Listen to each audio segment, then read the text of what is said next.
What if I told you that before God can ever raise a man, he must first break him, not to destroy him, but to strip him of the illusions that keep him from being truly used?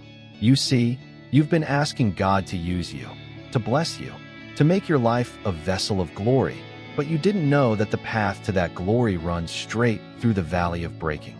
You thought the anointing comes easy, that divine purpose descends like a gentle rain, but the truth is, it often arrives through storms that tear down everything you built on pride, on self, on your own strength.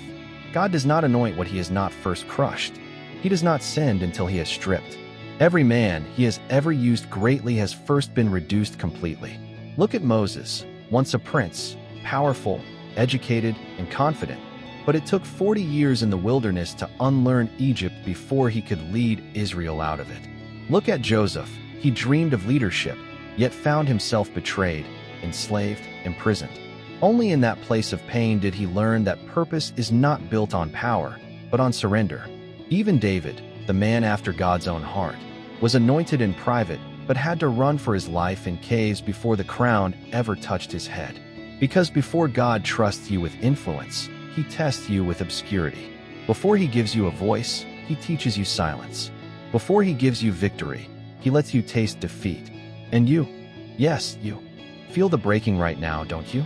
The plans that fell apart, the prayers that seem unanswered, the guilt that eats at your heart, the doors that slammed shut when you thought you were walking in God's will. You've been wondering why he's allowing so much to crumble around you, why everything feels heavy, why he's silent when you're desperate. But maybe he's not punishing you. Maybe he's preparing you. Maybe the very weight that's breaking you is the hand of heaven shaping you into who you were meant to become. Because when God breaks a man, he's not looking to ruin him. He's looking to reveal him. Breaking is the process of purification. It's where God separates who you think you are from who he's called you to be. It's where self-confidence dies so that divine confidence can live. It's where pride bows so that humility can rise. Jacob learned this truth when he wrestled with God all night long. He wanted a blessing, but God gave him a limp. He walked away broken, but he also walked away transformed. His name changed from Jacob to Israel. The deceiver became a prince. That limp was not a curse. It was a sign that he had encountered God and survived. And that's what your breaking will become, a mark of encounter, not embarrassment. Because there are some revelations you cannot receive until you've been wrestled down by grace. There are some truths you cannot carry until something inside you has been shattered. And yes, it hurts. Yes, it feels unfair. Yes, it feels like you've been abandoned in a wilderness of silence. But hear me, the wilderness is not where God leaves you. It's where he finds you. It's where he rewires your heart to depend on him. In the wilderness, manna replaces meals, clouds replace maps, and faith replaces sight. It's where your prayer shifts from God, make it easy, to God, make me ready. Because when he breaks you, he's breaking the chains you didn't even know you carried. The addiction to control, the hunger for validation, the obsession with being seen. He's cutting away everything that competes with his voice. He's emptying you so he can fill you. And when you finally surrender, when you stop fighting the breaking and start yielding to it, you begin to see what he's been doing all along. You begin to realize that what you lost was never meant to last, and what you're becoming is far greater than what you were. You understand that brokenness is not weakness, it's the doorway to real strength. Because when everything you depended on falls apart, you discover the one thing that never does, God himself.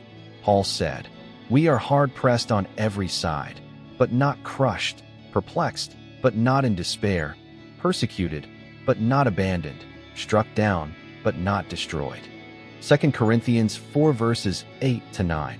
Why? Because the breaking of the outer man releases the fragrance of the inner spirit. Like the alabaster jar that had to be shattered before the perfume could fill the room, your breaking is the release point of your anointing. So don't despise the breaking. Don't curse what God is using to build you. Every tear, every disappointment, every closed door, it's not rejection, it's redirection. God is teaching you dependence, shaping your character, deepening your roots. He's making sure that when he finally elevates you, your foundation won't crack under the weight of his blessing. Remember, unbroken vessels leak glory. Only broken ones can hold it. The very thing that feels like loss might be the soil of your greatest resurrection. You cannot skip Gethsemane and still expect to wear a crown. Even Jesus was broken, his body crushed, his soul in anguish, before he could redeem the world. And if the Son of God had to be broken to fulfill his purpose, how much more must we? So let this truth settle deep. God breaks the man he wants to use, not because he delights in pain, but because he knows the pride of an unbroken man cannot carry the power of a holy God. The breaking is mercy disguised as hardship. It's grace dressed as grief. It's love in its most surgical form. And when it's done, when he's peeled away the layers of self and stripped you down to surrender, you'll rise from the ashes with a new strength, a new clarity, a new intimacy with the one who never left you in the fire. You'll realize that the breaking was never meant to bury you. It was meant to build you. So if you feel broken right now, don't run. Don't resist. Lift your eyes and whisper, Lord, if this is what it takes for you to use me, then break me until I'm yours. Because in God's hands, even the broken become beautiful. And if this message spoke to your heart today, don't keep it to yourself. Share it, like it, and subscribe for more faith-filled words that remind you. Your pain has purpose, and your breaking is not the end. It's the beginning of something divine.